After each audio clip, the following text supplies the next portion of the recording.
Hi, today I'm going to give you an example of a real world problem or a word problem that involves the surface area of a three-dimensional shape. So I have here up on my screen a cosmetics company, so it's like a makeup company or something, that makes small cylindrical bars of soap, wraps the bars in plastic prior to shipping. Find the surface area of a bar of soap if the diameter is 5 centimeters and the height is 2 centimeters. Use 3.14 for pi. So this would be something that's important to know because this company doesn't want to use too much plastic around the outside of their soap because it's a waste of money. If they have too much plastic around the bar of soap, they're wasting money. And if they don't have enough plastic around the bar of soap, then the plastic not actually going to cover the bar of soap. So that's why this cosmetic company needs to find the surface area of the bar of soap. So that's what we're going to do. Now, surface area, whenever we're having these types of word problems, first you have to think of what is our shape. I often like to think of what does the net of our shape look like. So this says that it's a cylindrical bar of soap. That means it's a cylinder. So a cylinder is something that looks like this. So a cylinder really has three sides. It has these circles, top and bottom, and then it has one long rectangle that wraps around the outside of our cylinder. So our net is going to look something like this. Woof, but maybe, a little bit nicer. Where we have our top and our bottom, and then we have this long rectangle that goes all the way around the outside of those two circles. So let's start by finding, let me pause. To find the surface area, we need to find the area of these three shapes. So let's start by finding the area of the top and the bottom. They're going to be the same, okay? Because on any kind of prism, so a cylinder is a type of prism, the bases, the two parallel bases are the same. So let's find this. It says that we have a diameter of 5 centimeters. The diameter goes all the way across the circle. We have to find the area of the circle. The formula for the area of a circle is pi times radius squared.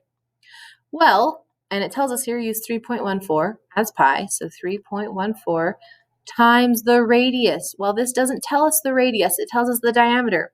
All the way across the circle is 5. So partway or halfway across the circle, we just have to do 5 divided by 2 is 2.5. So the radius is 2.5 and then squared. So to find the area of this circle, we just multiply 3.14 times 2.5 squared. So I'll do that in my calculator, 3.14 times 2.5 squared, and that equals 19.625.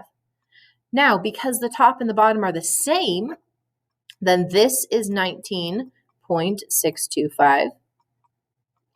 What is it in centimeters squared? And this, we don't even have to do the math again because it's the same size. So this is 19.625 centimeters squared. Okay, we're pretty close to done. We only have one shape left, and it's this rectangle here in the middle.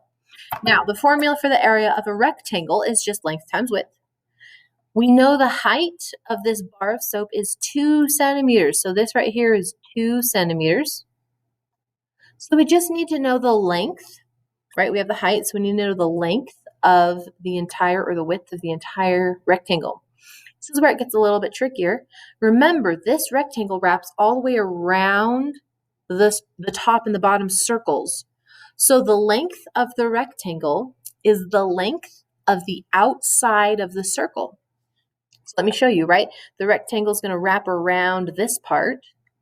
So the length of the rectangle is the length of the outside of the circle. We call that the circumference. So the length of our rectangle is the circumference of the circle. So circumference equals pi times diameter. So 3.14 times diameter, they happen to tell us, is 5. Just going to plug that into my calculator really quickly.